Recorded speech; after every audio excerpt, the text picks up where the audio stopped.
अस्सलाम वालेकुम दोस्तों। आखिरकार पीसीबी चेयरमैन मोहसिन नकवी और हेड कोच माइक हैसन ने पाकिस्तानी टीम का स्क्वाड का ऐलान कर ही दिया। जी हां दोस्तों, टी20 वर्ल्ड कप 2026 के लिए पाकिस्तानी टीम का खतरनाक स्क्वाड इस वक्त सामने आ चुका है। बड़े बड़े खिलाड़ी टीम से रफू चक्कर हो चुके हैं, बहुत बड़े बड़े बुरुज लुट चुके हैं।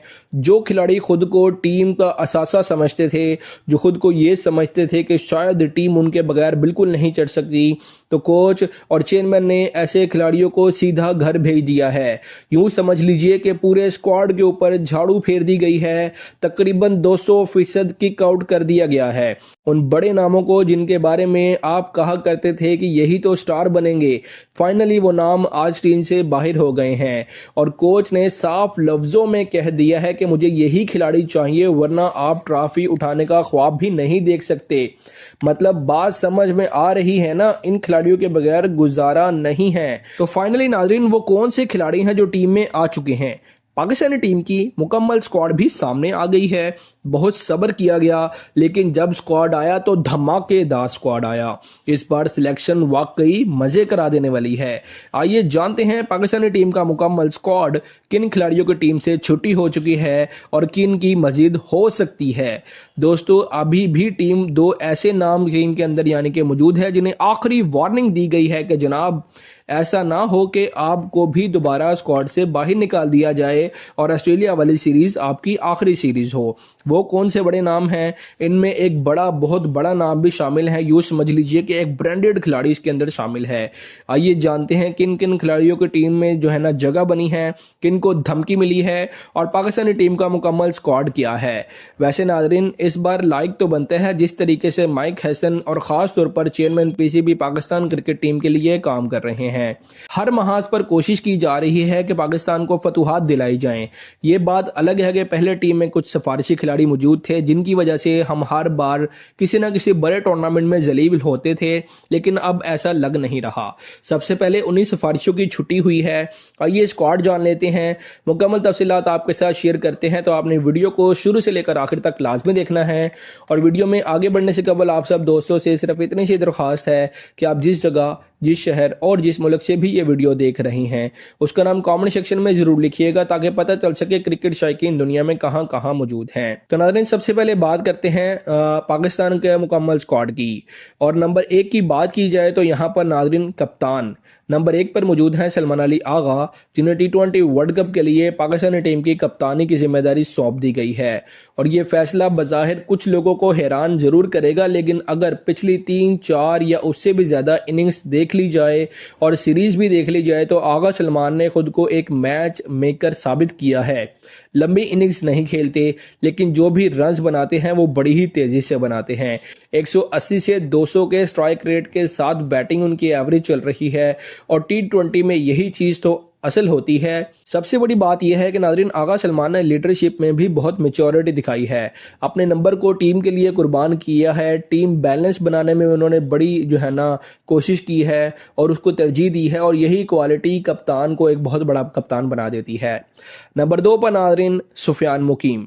ये वो नाम है जिसके बारे में कहा जा रहा था कि शायद स्क्वाड में जगह ना बना पाए, लेकिन फाइनली सिलेक्शन कमेटी ने दुरुस्त फैसला ले लिया है। आखिरकार होश के नाखून उन्होंने लिए हैं और सुफियान मुकीम वाहिद ऐसा बॉलर है जो अकेला मैच का रुख पलट सकता है। उनकी लाइन, लेंथ और वैरायटी ऐसी है कि सामने वाली टीम की पूरी बैटिंग लाइनअप को दबाव में ला सकते हैं।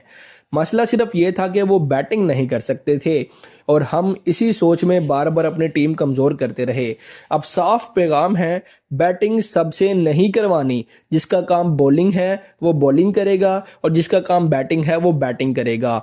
यानी सुफियान मुकीम को शामिल होना अब सिर्फ इस बात पर है कि वो अपना मेन किरदार यानी बॉलिंग ही वहां पर परफॉर्म करेंगे। नंबर 3 पर नाज़रीन साइम अयूब हैं और साइम के लिए इस बार रोल बिल्कुल क्लियर कर दिया गया है। बिल्कुल वही बात जो आपको पहले बताई कि हर एक को उसका अपना अलग एक किरदार सौंप दिया गया है। सुफियान मुकीम बैटिंग नहीं करेंगे, यानी उन्हें बैटर के तौर पर शामिल नहीं किया जा रहा, वो बॉलर हैं। सेम इसी तरह साइम अयूब बॉलिंग नहीं करेंगे, उन्हें बॉलिंग के तौर पर यानी कि बॉलर के तौर पर या ऑलराउंडर के तौर पर शामिल नहीं किया जा रहा। ना बॉलिंग ना कोई और ऑलराउंडर जिम्मेदारी, सिर्फ बैटिंग। साइम का असल काम ऊपर आकर तेज स्टार्ट देना है और इसीलिए उन्हें टॉप ऑर्डर में रखा गया है। अगर साइम अयूब पावर प्ले में 30 गेंदों पर 40 से 50 रन बना लेते हैं तो वो टीम को मैच में बहुत ज्यादा आगे ले जाएंगे। अब उसे बार बार रोल बदलने के तजुर्बा से बचाया जा रहा है और इसके लिए बहुत ज्यादा बेहतर है कि टीम को भी कॉम्बिनेशन को बेहतर तरीके से आगे ले जाया जाए। नंबर 4 पर नाज़रीन गैंगस्टर बल्लेबाज साहिबजादा फरहान मौजूद हैं और साहिबजादा फरहान को भी अब एक वाजिया जगह दी गई है। ओपनिंग या टॉप ऑर्डर में खेलना उनके लिए ज्यादा मौजू है। पहले उनके साथ भी विकेट कीपिंग, ओपनिंग और मिडिल ऑर्डर जैसे तजुर्बात की बात की गई, लेकिन अब उन्हें एक रोल में सेट किया जा रहा है। अगर साइम के साथ उनकी पार्टनरशिप चल गई तो पाकिस्तान को पावर प्ले में मजबूत बुनियाद मिल सकती है जो T20 में आधा मैच जितवाने के मुतरादिफ होती है। उसके बाद आएंगे नाज़रीन ख्वाजा नाफे, और ख्वाजा नाफे वो खिलाड़ी हैं जिन्हें टीम में पहले भी शामिल हो जाना चाहिए था, लेकिन देर आए दुरुस्त आए। ये एक ऐसा बैटर है जो मिडिल ऑर्डर में आकर खेल कर तेज रफ्तार रन बना सकता है और ज़रूरत पड़ने पर इनिंग्स को संभाल भी सकते हैं। कुछ लोग कह रहे थे कि ख्वाजा नाफे के साथ ज्यादती होगी, लेकिन हकीकत यह है कि वो मौका मिलने पर खुद को साबित कर सकते हैं। यहां तक बात पहुंची कि अगर बाबर आजम नाकाम होते हैं तो ख्वाजा नाफे को नंबर 3 पर भी आजमाया जा सकता है और ये कोई गलत सोच नहीं है। इसी तसलसल में नाज़रीन बाबर आजम की बात ज़रूरी है। बाबर आजम स्क्वाड का हिस्सा ज़रूर हैं, उन्हें फौरी तौर पर वतन वापस बुला लिया गया है और BBL का फाइनल नहीं खेलने दिया गया, लेकिन इस बार बगैर किसी उनको गारंटी के टीम में शामिल किया गया है। साफ वार्निंग दी गई है कि अगर ऑस्ट्रेलिया के खिलाफ परफॉर्म नहीं किया गया तो स्क्वाड से बाहर कर दिया जाएगा। ये शायद पाकिस्तान क्रिकेट टीम में पहली बार हो रहा है कि एक बड़े ब्रांडेड नाम, एक ऐसा नाम जिसकी बहुत बड़ी फैन फॉलोइंग है, उसे खुली वार्निंग दी गई है। शादाब खान को ड्रॉप करके वाजिया पैगाम दिया गया है कि वापसी सिर्फ परफॉर्मेंस पर होगी और ये माइक हैसन का सीधा सा फलसफा है, परफॉर्म करोगे तो खेलोगे वरना दरवाजे खुले नहीं हैं। उसके बाद नाज़रीन फ़खर जमान है। फ़खर जमान का किरदार हमेशा अहम रहा है और वो एक ऐसा बैटर है जो अगर चल पड़े तो अकेला ही मैच जितवा सकता है। अगरचे फ़खर की परफॉर्मेंस पर सवालात आते रहते हैं, लेकिन बड़े मैचेस में उनको तजर्बा पाकिस्तान के बहुत ज़्यादा काम आ सकता है और फ़खर को इस स्क्वाड में रखना एक रिस्क भी है और एक उम्मीद भी। अगर उस दिन फ़खर का दिन हुआ तो सामने कोई भी खिलाड़ी हो, कोई भी टीम हो या कोई भी बैटर हो, फ़खर के बल्ले से कोई नहीं बच सकता। फिर असल सरप्राइज यहाँ पर नाज़रीन अब्दुस समद हैं। अब्दुस समद को फाइनली स्क्वाड में शामिल किया गया है और ये शायद इस सिलेक्शन का सबसे जुर्रतमंदाना फैसला कहा जा सकता है। पावर हिटर, फिनिशर और मिडिल ऑर्डर का वो बैटर जो आखिरी ओवर में मैच पलट सकता है। अब्दुस समद की बैटिंग इस वक्त ज़बरदस्त फॉर्म में है।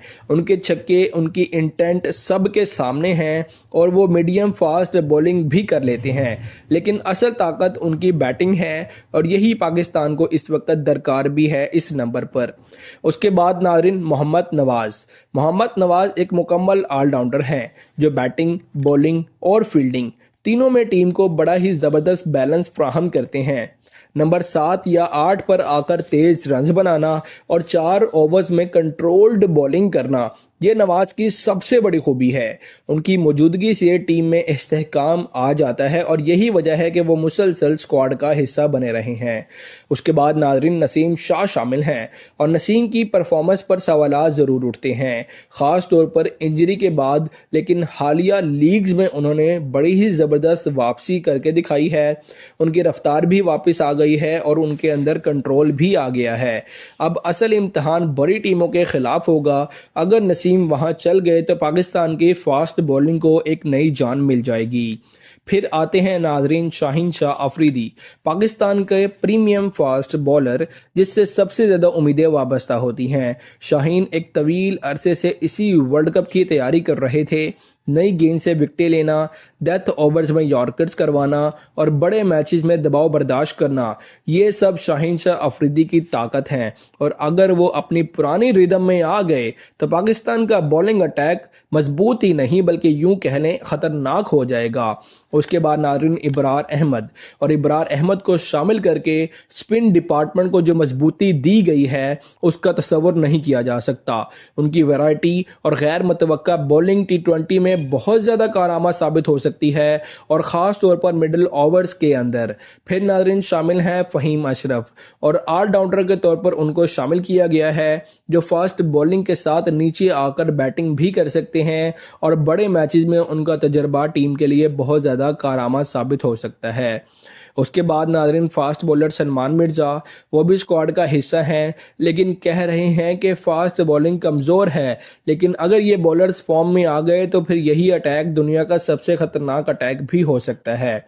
और आखिर में नाज़रीन स्पिनर उस्मान तारिक, उनको शामिल करके टीम के बैलेंस मुकम्मल तौर पर बेहतरीन बना दिया गया है और ख़ास तौर पर कंडीशंस को देखते हुए। ये पाकिस्तानी टीम का मुकम्मल स्क्वाड है। उस्मान खान, मोहम्मद वसीम जूनियर और शादाब खान को इस मरहले पर बाहर रखा गया है, लेकिन दरवाजे अभी उनके मुकम्मल तौर पर बंद नहीं हुए। अब नाज़रीन आप बताएं ये तब्दीलियां आपको कैसी लगी? क्या बाबर आजम को T20 वर्ल्ड कप 2026 में खिलाना चाहिए या नहीं? अपनी कीमती राय का इजहार कमेंट सेक्शन में ज़रूर कीजिएगा। मिलते हैं अगली वीडियो में, तब तक के लिए अल्लाह हाफिज़।